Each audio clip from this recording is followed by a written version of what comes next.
Greetings all, this is Rick Levine with your December astrology forecast.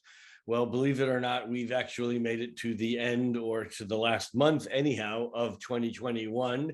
And I'm here to report that although it might have seemed like an endless year, especially after the endless year of 2020, that 2021 actually will end on time. It will not be extended. However, December is a very interesting month. There's a lot going on in December, a lot that we've talked about for well over a year now. And in fact, it was back in August and September of 2020 that I and most other astrologers began talking about the three exact squares between the planets Saturn and Uranus. Saturn, the planet of stability and status quo. Saturn, the planet of holding things together. Saturn, the karmic planet. Saturn, the planet of conservation of energy, making things last. And Uranus, the revolutionary planet. Uranus, the planet of breaking through the boundaries and the walls of Saturn. Uranus, the planet of the future, of electricity, of invention and innovation. And the thing is that Uranus is unstable and Saturn is stable. And certainly this year, with the three Saturn square Uranuses that really began back in January of 2020 with Jupiter square Uranus. Jupiter, the planet of overextension or overdoing or overconfidence. And it was on the Jupiter square to Uranus that we had the January 6th insurrection of the Capitol. And then the following month, with the first of the three squares between Saturn and Uranus, we had the second impeachment of President Trump. And then we had the next round of squares was in June, where there was a beginning of the replay of the events of the beginning of the year that we've really been stuck in ever since, which is really the fascinating thing, because Saturn will make its third and final square to Uranus on December 23rd or 24th, depending upon where you are. It's after 11 p.m. on December 23rd. That's Christmas Eve here on the West Coast of the United States, but it will be in the wee hours of the morning on December 24th if you're on the East Coast of the United States. And obviously you need to adjust your time zone for whatever time zone you are in.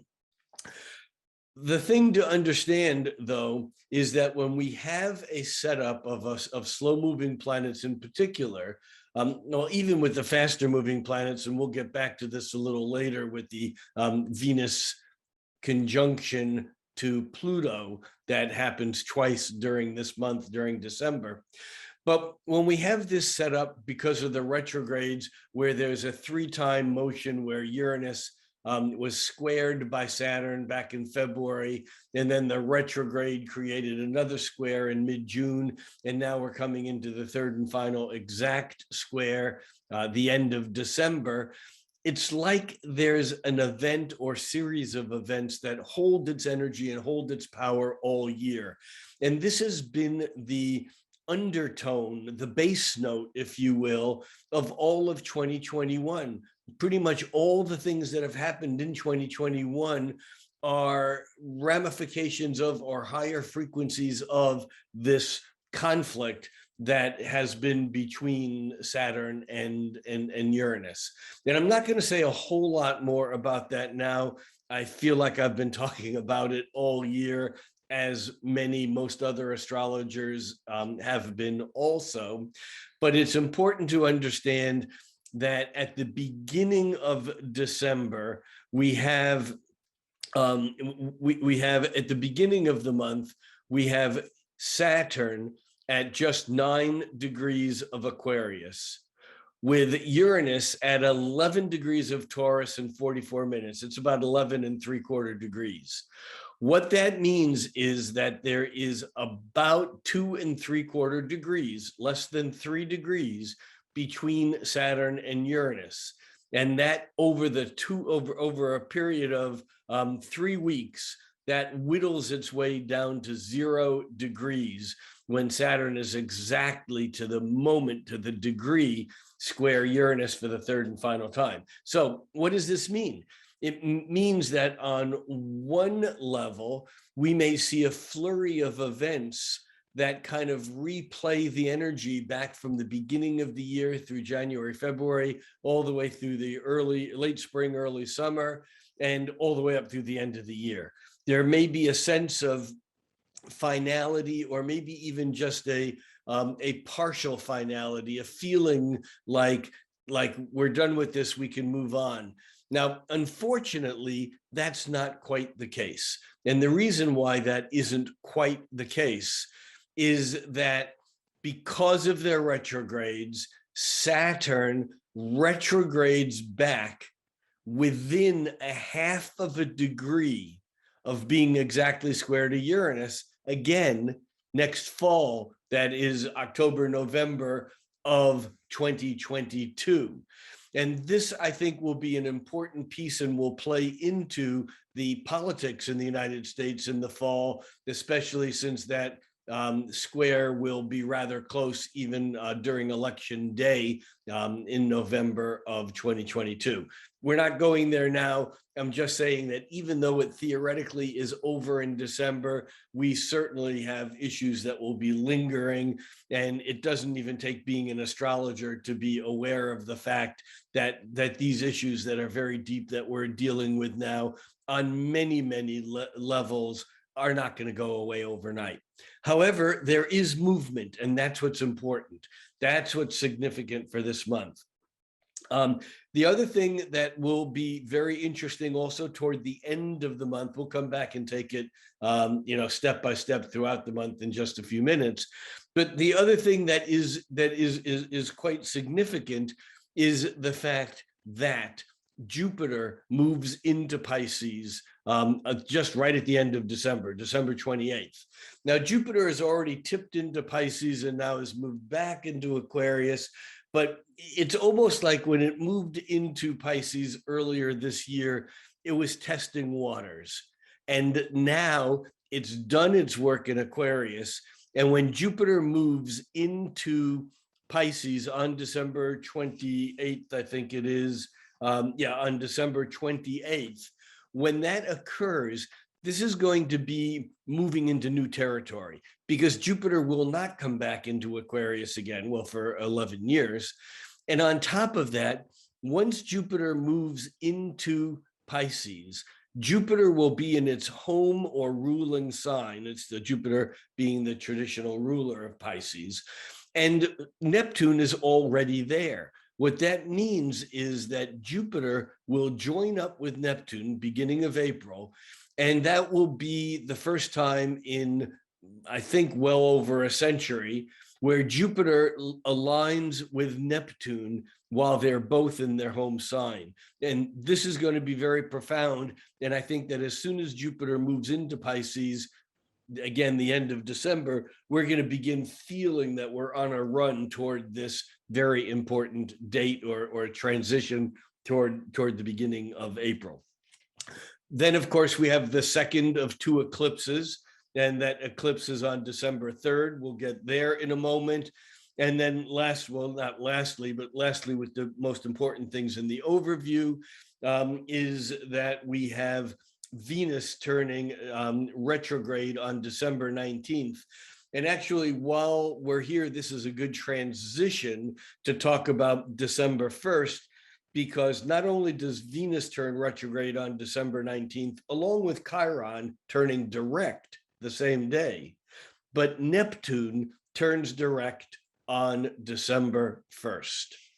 So the first thing we want to note is that Neptune at 20 degrees Pisces, 24 minutes, has a little S for stationary next to it. It's hard to see right next to that blue line.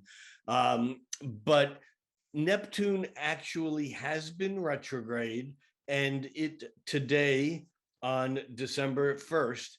When I refer to today, I will be referring to the date on the chart. Today, technically, actually, is the evening of November 29th, but we're looking at a chart for December 1st. So if I say today, Neptune is turning direct after being stationary, I mean on December 1st. And as we can see here, there's a little S by the Neptune's degree, 20 minutes Pisces and 20 degrees Pisces in 24 minutes. And what that means is that Neptune will be the next of the outer planets to turn direct. We've kind of been on a run where they were all retrograde, and then even Mercury was retrograde, but we had Pluto turn direct and Saturn turn direct and Jupiter turn direct, and now Neptune turns direct. And in fact, on December 19th, Chiron turns direct, which leaves Uranus to be the only planet retrograde, the only outer planet retrograde, which will turn direct early next year. But also we will have Venus turn retrograde on December 19th. We'll drill down on that a bit more in a few minutes. The fact that Neptune is technically stationary direct on the first of the month is very interesting because it barely moves. The outer planets, when they go from retrograde to direct or direct to retrograde, take a long time for them to gain speed, for them to gain movement. And in fact, Neptune is still at 20 degrees, as it is here, 20 degrees on December 1st. If we were to jump this chart ahead, here we can take a very brief look at the chart for December 31st of 2021. And what do we notice? We notice Neptune at 20 degrees Pisces, 40 minutes. It's still in the same degree. It's barely inched ahead, a third of a degree in the entire month. Okay, now we're back to looking at the first again.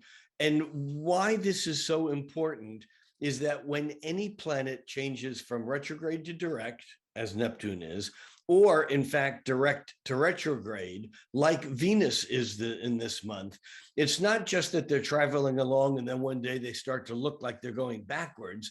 It's that there's a whole process of slowing down and then moving so slowly before they actually appear to reverse direction that it looks like they actually stand still. And so I'm just going to make a mental note here of the fact that at the beginning of the month, Venus is at 20 degrees of Capricorn, and Venus will move ahead. Normally, Venus moves almost a degree a day, but by the 19th, Venus will be only at 26 degrees of Capricorn.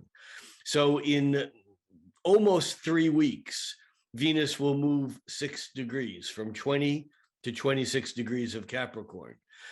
And then Venus will turn retrograde at 26 degrees of Capricorn, and it will go retrograde all the way through the end of January of 2022, and it will come all the way back to 11 degrees of Capricorn.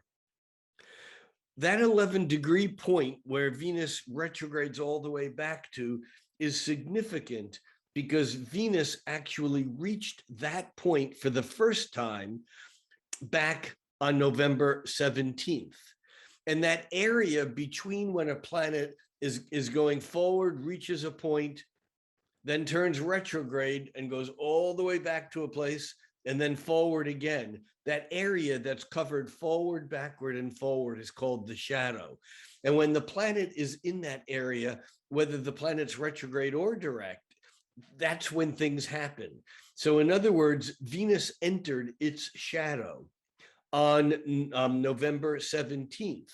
And it did that at 11 degrees of Capricorn. So if you have planets at 11, 12, 13, 14, and that degrees of Capricorn, all the way through 26 degrees of Capricorn, or for that matter, between 11 degrees and 26 degrees of any cardinal sign. That would be Aries, Cancer, Libra, and Capricorn, or even any earth sign, that would be Taurus and Virgo and Capricorn, that when Venus moves through this area direct, retrograde, and direct, it means you're going to get that transit 3 times in a few weeks, whereas normally you would only get it once every year and a half or so. So this is why we track this shadow area, and yet Venus is going to, right now at 20 degrees of Capricorn. Let's just make a mental note of the fact that as Venus moves forward, Venus will actually join up with Pluto. And that conjunction to Pluto is significant because Venus will actually join up with Pluto on December 11th. We'll see that in a few minutes, where Venus will reach that 25-degree point and catch up with Pluto. But then Venus will turn retrograde, and then on the 19th, and on the 25th, Venus will be again conjunct Pluto. So this Venus conjunct Pluto in the sky normally would happen just for a day or two, once every year and a half or so. However, this month, December, holds that Venus conjunction to Pluto nearly the entire month.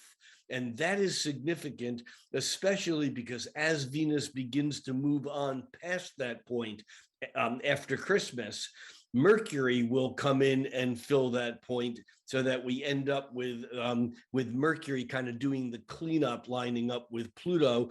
And this is about digging deep. This is about expressing things that are powerful. This is about going in our emotions to places that are in the subconscious, that are underworld, if you will, Pluto being the lord of the underworld. But this also has to do with dredging up stuff that is very hidden, that has to do with attachment, desire, money, women, pleasure seeking. And I can imagine that these are all issues that will feed some of not only the news stories throughout the month, but also our personal dramas, if you will. So here we are on December 1st. We can see that the Sun and Mercury are both in Sagittarius, along with the South Node. In fact, we've just had almost 2 weeks ago, the full moon in Taurus, which was a partial lunar eclipse. And we're coming up here to the moon beginning in the month in Scorpio. If we move this ahead just a day at a time, we can go here from the 1st to the 2nd. And by the 3rd, we can see that the moon is already coming close to the sun. The actual new moon on December 3rd is late at night. Remember, these charts are always for midday. And if we were to put in the exact time here, which is 11:43 p.m., we can see that the moon is conjoined the sun at 12 degrees Sagittarius and 22 minutes, and that it's about 11 degrees away from being lined up with the nodal axis. Remember, whenever we have a new moon and a full moon that is close to the nodes, the moon's nodes, that means that the sun and the moon are at the same declination, elevation, above or below the ecliptic, as is the Earth and Sun plane, which means that that's when we get the shadow of the Earth cast on the moon, as we did a couple of weeks ago, or as we get the moon coming between the Earth and the Sun, which is a solar eclipse, which this is. Now, solar eclipses in general stir up energy. They polarize energy. They're electric. They're like openings or vortexes into time distortions. They create wormholes where stuff from the past and the future kind of get mixed up, if you will, in a way.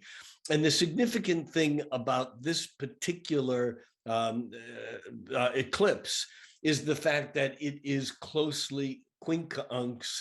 That's 5/12 of a circle. That's the green line between the sun and the moon on one end at 12 Sagittarius, and Uranus at the other end at 11, a little bit over 11.5 degrees of Taurus. And so the quincunx is an aspect of ill adjustment. It's a misalignment. It's annoying. It's unstable.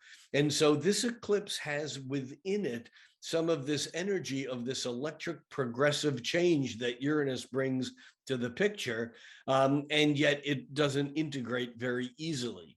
Now, the other thing, though, is that the eclipse at 12 degrees is just past the sextile to Saturn at 9 degrees of Aquarius. It's about a 3-degree orb. And here we find the stable side of it. And the reason why I'm mentioning this is, remember, all month, Saturn will be getting closer and closer and closer to the square to Uranus until it's exact the last week of December. As such, when we have aspects to one of that pair of planets, to Saturn or to Uranus, we're also getting aspects to the other. So here we have the eclipse making a quincunx to Uranus, which is annoying and unstable and uncomfortable, and yet making a sextile to Saturn, which is saying there's something deeper coming in that's creating some stability.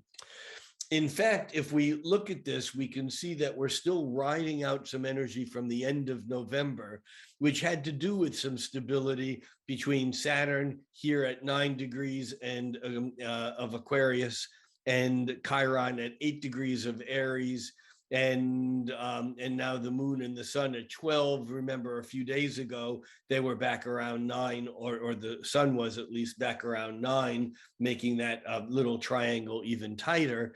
The other one that we have that is still slightly waning, but working, and that is Mars at 23 degrees of Scorpio, is past its trine to Neptune at 20 degrees of Pisces. And remember, Neptune being stationary, Mars trining Neptune is incredibly powerful. It's a loss of direction and an awakening to the dream state.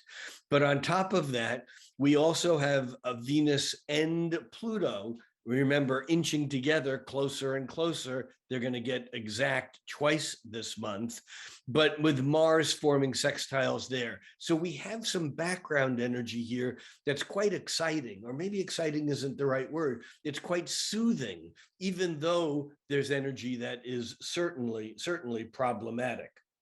Now, as we move on past the 3rd and past this eclipse, we can see the moon moves off into Capricorn by the 5th.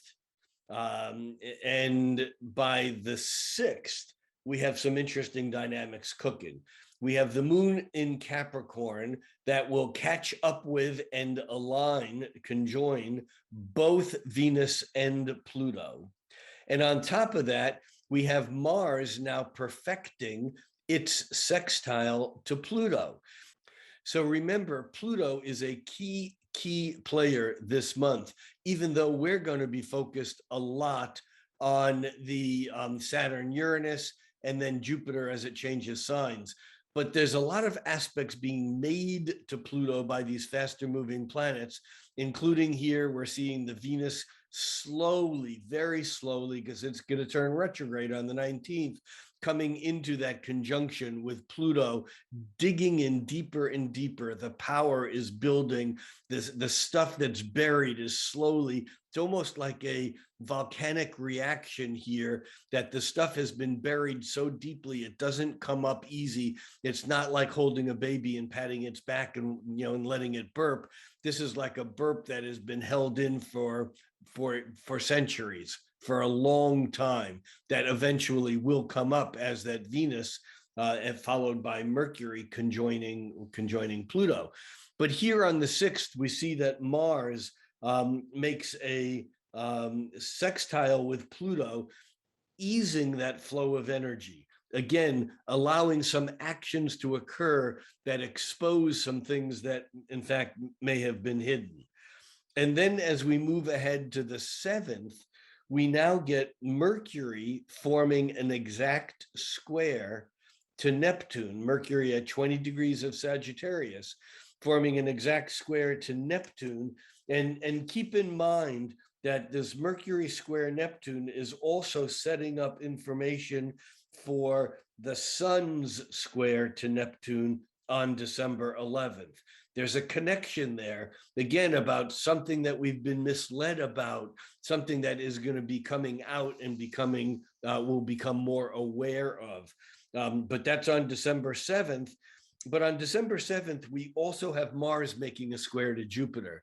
And this can be incredibly exuberant. It can be overstated. Again, we have confidence here, but remember, confidence isn't necessarily a good thing. It just depends on your point of view and how the events turn out afterwards. I mean, again, we think back to January 6th, 2021, when Jupiter was was squaring Uranus. That was, I don't want to say an exact same energy, but it was similar because Jupiter was there and it was encouraging, it was overstating, it was inflating the energy. And now that Mars on the 7th is doing that to Jupiter again, we may see some similarity of people saying things or doing things that are just overstated. So let's keep an eye out for that.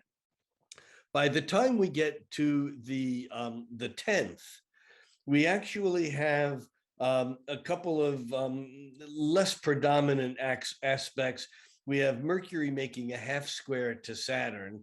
It's not a very loud aspect, but it's important because this is like someone who has been overstating something gets caught. There's somehow we run into a barrier, we run into a wall. And I say it's Mercury running into that wall, into Saturn's wall. So it's almost like Mercury gets called out for over-expressing or over-exaggerating. December 10th is kind of just like, and the 11th is like it's an annoying day, but it's building into the 11th. And you can see here at noon on the 10th, look how close Venus is to that conjunction to Pluto. It's already within a quarter of a degree. But by the following day, that Venus, it's actually on the other side of it, because the actual conjunction occurs in the morning at about 8:30 a.m. of December 11th, where Venus actually lines up with Pluto. And again, Venus aligning with Pluto is a desire to get to the depths, to go deeper, to get to the bottom of, and things can come up. And again, they're Venus things. They can come up around money, around power, around women. I mean, these are some of the things that might feed that Venus conjunction with Pluto. And remember, we're not done with that conjunction, because once Venus turns retrograde, we actually will get that conjunction again for a final time on December 25th. But even then, we won't be quite done with it. So that's the 11th. Oh, and on the 11th, there's another thing that occurs, and I mentioned it earlier, and that is that the Sun squares Neptune. Remember, Mercury squared Neptune back on the 7th, and now the Sun squares Neptune. And it's again, it's like we know something's not right. We're being lied to, or we're misleading someone else. It's hard sometimes here to know where the source is in these kinds of issues. But when the Sun squares Neptune, there's a bit of disconnect between the high idealism and inspirational spiritual leanings between Sagittarius and Pisces. There's something is off, and this may be part of what comes out with the Venus Pluto stuff. That is also on the 11th. On the 13th, we have two planets changing signs, and these are the only two planets, well, except for the moon, which changes signs every couple of days. Here on the 11th, we can see that the moon is in Pisces, and by the afternoon of the 11th, the moon actually will move into Aries.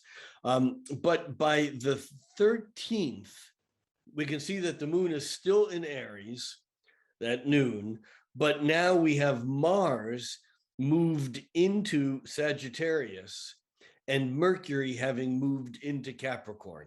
Mercury had been in Sagittarius. This is the truth teller, or the big fanciful storyteller. Mercury in Sagittarius wants to make everything sound big and possible. And now Mercury moves into Capricorn on the 13th, and it's time for Mercury to get real. Mercury wants the facts. There's no more hypothesizing and dreaming and trying to figure out how this greatest scenario could unfold. No, now Mercury in Capricorn wants to get right down to the nitty gritty. However, Mars has moved from Scorpio, where it had been doing its undercover work, and now Mars in Sagittarius is ready to get on the rocket ship and take another ride. It's ready to go somewhere new. And so it'll be interesting to see how this playoff, which happens often, where there's two planets that change signs and one expands and the other contracts. Here it's Mars that's going into an expansive phase, and yet Mercury is going to contract and kind of get more real, if you will. That's on the 13th. On the 16th, we have another little bit of an annoyance, and that is, remember, back on the 10th, we had Mercury forming a half square with Saturn. Well, now on the 16th, we have the Sun forming a half square with Saturn. And again, it's a bit of a reality check. It's a bit of discomfort over having to face the facts. On the 17th, we have the Sun making a square and a half with Uranus. Now, remember, whenever we have planets at this time, I mentioned this earlier, making an aspect to Saturn or to Uranus, it's going to be making an aspect to the other one too.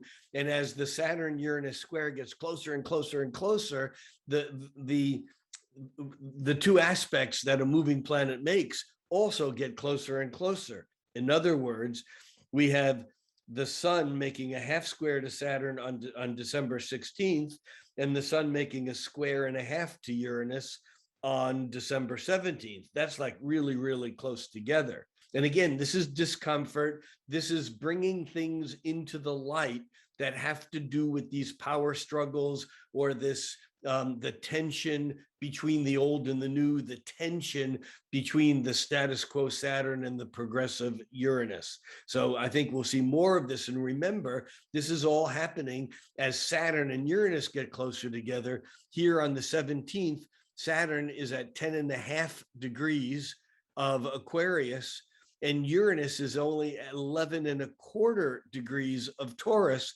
They're now 3/4 of a degree, 3/4 of 1 degree apart from being exactly conjunct. So they're coming together rather quickly now, and that is on the 17th. By the 18th, we have Mercury making a square to Mercury making a square to Chiron. Let's move this ahead one more day. And there we see Mercury at 8 degrees of Capricorn squaring Chiron at 8 Aries. Chiron is strong now. Why? Because it turns direct on the 19th, just the following day, tomorrow. And so Mercury square to Chiron. Chiron is holding a tremendous amount of power now, more than usual. And it's almost like the Mercury square Chiron has more conflict or tension tied up in the aspect, but it also has more potential for it playing through in some sort of manner that has consequences, positive or negative. This is on the 18th. And of course, on the 18th, you can notice here that the moon is just coming into an opposition with the sun. The moon's opposition to the sun is a full moon that occurs exactly at 8:35 p.m. And I'll change the time here. We can see now that the opposition of the full moon to the sun at 27.5 degrees of Sagittarius to Gemini, which is very close to the galactic center, is an important aspect, not just because it's a full moon, that's an informational full moon. You know, the full moon in Gemini, we can feel scattered. We're kind of reflecting thoughts and ideas from everywhere, but the Sagittarius Sun has its eye set on that center of the galaxy, oh, so far away. And that's kind of where we're heading. But look at Jupiter in this picture, because Jupiter is at that point of Thales, which is a release point. Thales, the Greek philosopher, mathematician, and Jupiter is sextile one side of that opposition, the sun, and it is trine the other. So Jupiter actually acts as a releasing energy point, which I think is very positive. It gives that full moon energy somewhere to go. Where does it go? It goes into the future. Also, look at the Saturn square to Uranus. Now it is, it day by day is getting closer and closer. We have the Saturn at 10:35 and Uranus at 11:13. So we're now well under 3/4 of a degree, and that will continue to close in the days ahead. Before we leave the 18th, actually really goes into the 19th, we want to make sure that we can see that Chiron actually is stationary direct, ending its several-month retrograde phase. But now we have Venus at 26 degrees, 26.5 degrees, actually 26 degrees, 29 minutes to be exact, turning retrograde. But look, it's not even a degree and a half. It's actually not even a degree away from Pluto. So remember, Venus actually aligned with Pluto on December 11th. And now over a week later, Venus is heading back toward that conjunction, but it's like she doesn't even have any breathing room yet. She's still in bed with Pluto. She's still tied up energetically and cannot get away from that Plutonic energy. And we'll see how this continues to play out. But she does change direction here and heads back into the thick of it in order to finish up old business, actually. On the 19th, we also have the sun making a sextile with Jupiter. Remember, Jupiter was the release point to the full moon. This is the perfection of that, as that sun actually reaches the exact sextile to Jupiter, signifies some movement. Something happens in a way that's positive, although the moon is not doing a particularly happy dance right now, because the moon in Cancer is forming a T-square. This is on the 19th. Midday. Let's set this back to midday. So by midday on the 19th, we have not only the sun making that sextile with Jupiter, and that's good news. That's easy flowing energy. We also can note that we have Mercury coming into a trine with Uranus, and that Mercury trine Uranus is not exact until tomorrow, until the 20th, but that's more, I'd say, good news flowing energy. But look at that moon coming into a square to Chiron and then an opposition to Mercury. This is a kind of traveling T-square, if you will, that on the afternoon of the 19th can be, I think, a bit frustrating, disruptive, or at least problematic. That's the 19th. On the 20th, we have that exact Mercury trine Uranus. Let's get that there. That Mercury trine Uranus. This is about innovation. This is about getting ideas that are kind of like blasting our mind open. We're thinking of new ways of doing things. It's kind of like, even if we were hesitant about something, now on the 20th, we're seeing the potential, we're seeing the possibility, but understand that this comes just moments cosmologically, astronomically, moments before the sun moves from Sagittarius into Capricorn. It does that every year on the solstice. In the northern hemisphere, this is the winter solstice or solstice. And in the southern hemisphere, it's the summer solstice. But either way, this is the sun reaching its furthest distance from the ecliptic. And in a way, the sun stands still. That's the solstice. There's a holding pattern, and it becomes still for that period of time. This occurs in the morning of the 21st. And if I were to move this ahead one day, we can see the sun will move into Capricorn.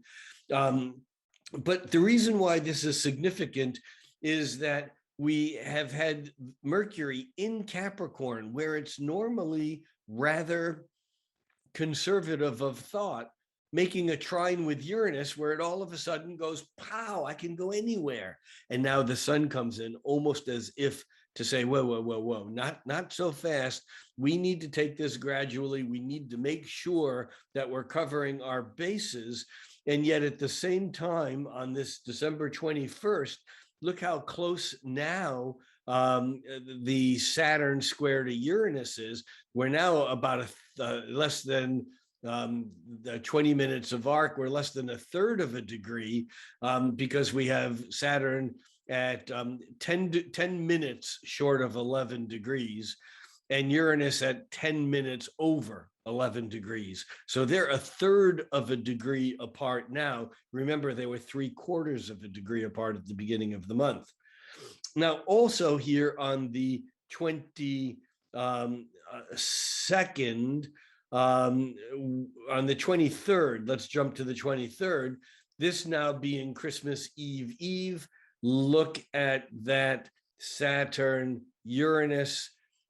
Saturn is at 11:3, Uranus is at 11:6. This is the middle of the day, and it's by the evening time that Saturn square Uranus is exact. But let's back this up a day, because here we have an important astrological lesson. And that is that even though the Saturn-Uranus square is exact on the 23rd, on the 22nd, midday, the moon is in exact opposition to Saturn and square to Uranus. That whole thing is going to happen within 20 minutes or so, that the moon will oppose Saturn and then will square Uranus. And so even though the Saturn-Uranus gets closer tomorrow on the 23rd, we have the moon tied in here, which I think is tremendously powerful. And we also have the moon acting as an alleviator here, because the moon in mid-fire is forming, or will by then, earlier on in the day, will have formed a trine to Mars and a trine to Chiron, making a grand fire trine. It's almost like we're locked up here in the fixed signs, but there's movement anyhow. Somehow we move through this, we get to the other side. By the 25th, that's when Mars is exactly trine to Chiron, 8 degrees to 8 degrees. But interestingly enough, we have the moon back in the picture here. And although it's not showing the aspects to the moon all the way around, the moon is forming a quincunx with Chiron and a square to Mars.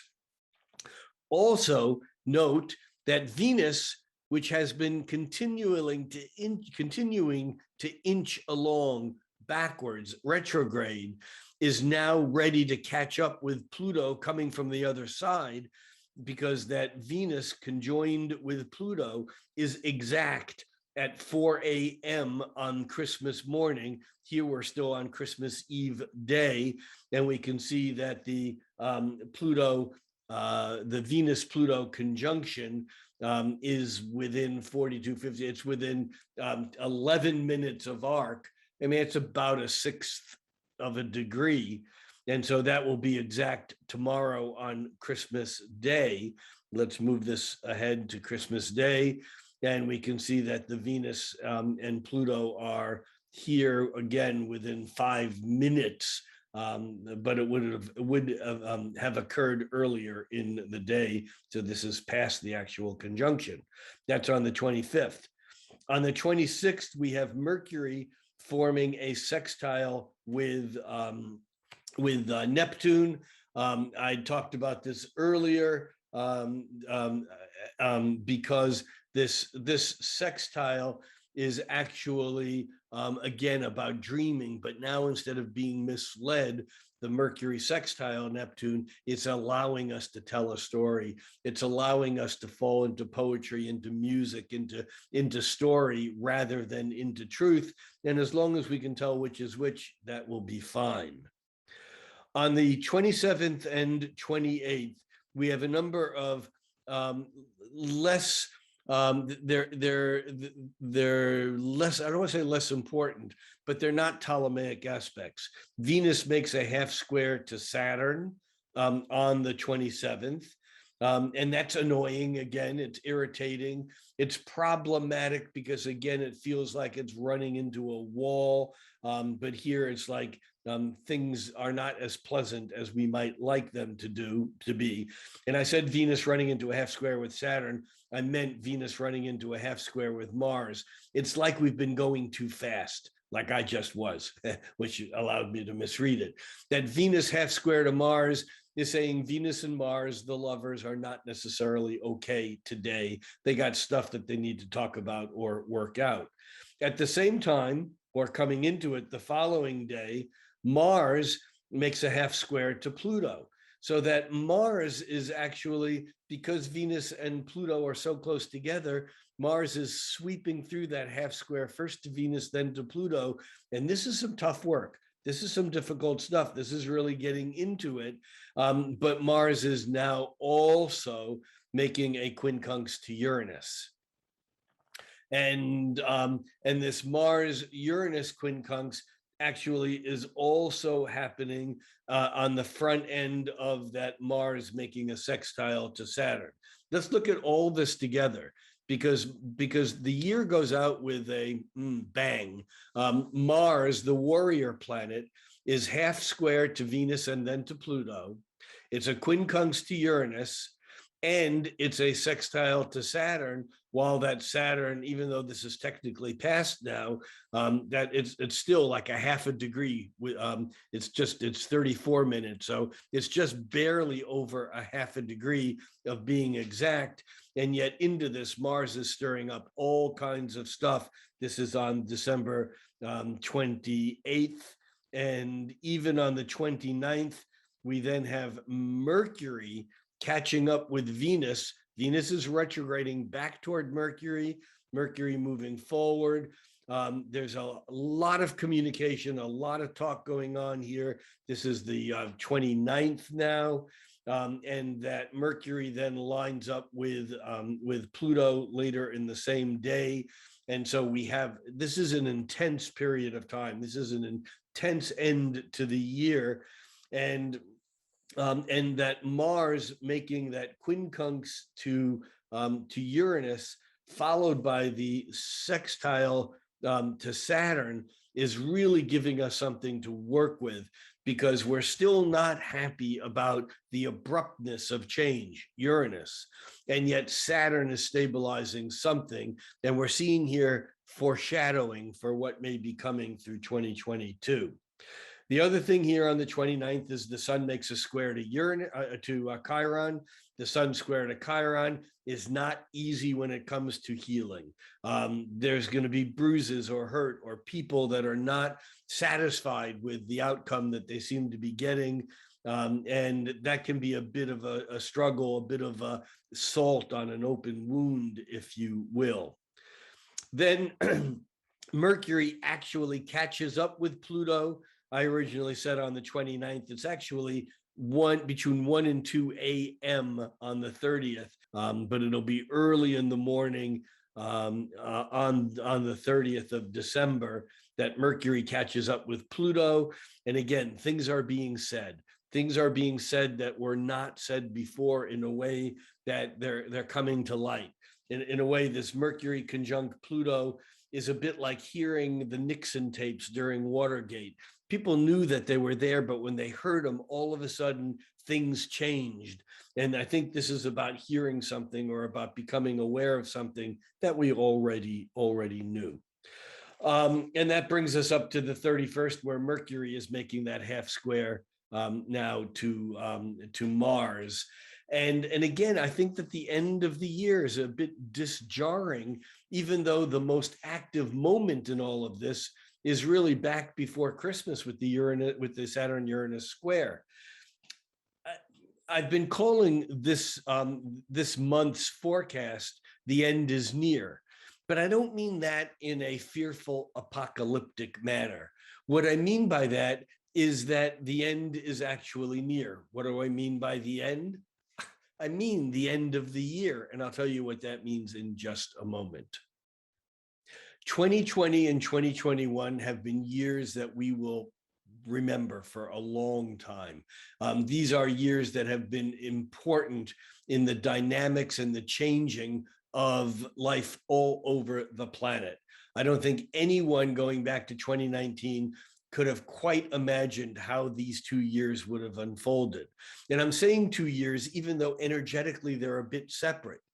But I'm saying 2 years together because remember that the primary energy of 2021 that began with the Saturn-Pluto conjunction on January 12th in Capricorn, and then had the subsequent South Node connection and the Jupiter connection, not only Jupiter to Pluto, but eventually Jupiter to Saturn, all through the year. That was all in Capricorn.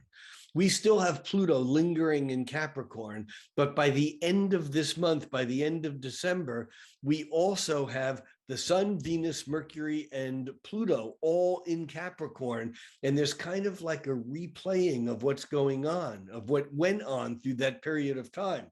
Remember, Pluto is not going to stay in Capricorn forever. In fact, by early 2023, which might sound like it's far away, but it's really only a year and a quarter away, that Pluto will move from Capricorn into Aquarius. We're not quite done with whatever this old phase has been that I think peaked in 2020, 2021. Still peaking because we're still in 2021. However, I think that this is the beginning of the end. And I think that oddly enough, one of the important pieces in all of this is the fact that on December 28th, that Jupiter moves from Aquarius into Pisces. And we talked about that a little bit earlier. And the reason why that's so important is that's now foreshadowing what's ahead. Because Jupiter doesn't last in Pisces a whole long time. Remember, Jupiter already dipped its toes into the Pisces pond. And now on December 28th, it moves into Pisces. By April, it's caught up with and joining with Neptune, an important period of time. But by May, I don't have the date in front of me, Jupiter is moving into Aries, and that then sets in motion a whole different energy. We're at the tail end of a lot of cosmic stuff as these slower moving planets, in particular, of Pluto, Saturn, Jupiter, Neptune, even Chiron now, which is already in Aries, even Uranus, which has gone through this Capricorn, Aquarius, Pisces run, is now in Aries. And as these planets move through the end of the zodiac, we're at the end of lots of long-term cycles, and more in particular, we're at the end of one very short-term cycle. What's that short-term cycle? We call it a year. This has been a year for many from hell. In fact, it's been a difficult year or two for many, many people. And a lot of people haven't made it through the difficulty of these times. I really think that if we call December The end is near. We need to remember that the true meaning of the word apocalypse is not an ending, it's an uncovering.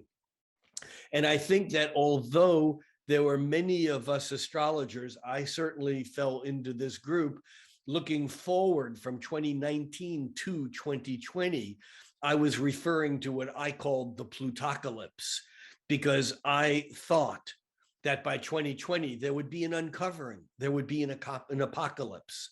And I say uncovering, I think the Greek, it's more like revealing, the book of Revelations, it's revealing. And so what I'm getting at here is that December, in some ways, is the end of the year, but it's also kind of like a next phase of the ending of this entire larger scenario that has felt like forever. What's around the corner? I think we get to decide.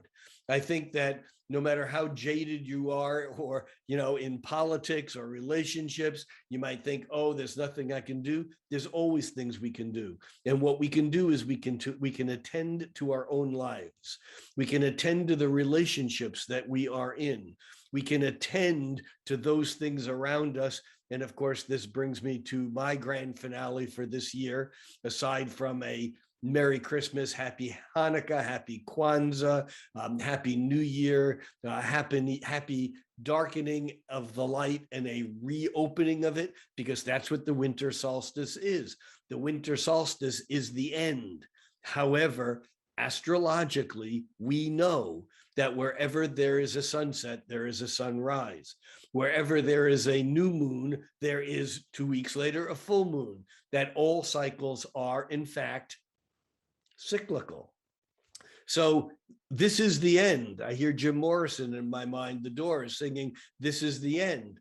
But it's not just an end, it's the beginning. And coming around again, where we make things happen is in our own individual personal lives. Think cosmically, act locally, be kind, be compassionate. I'll see you next year.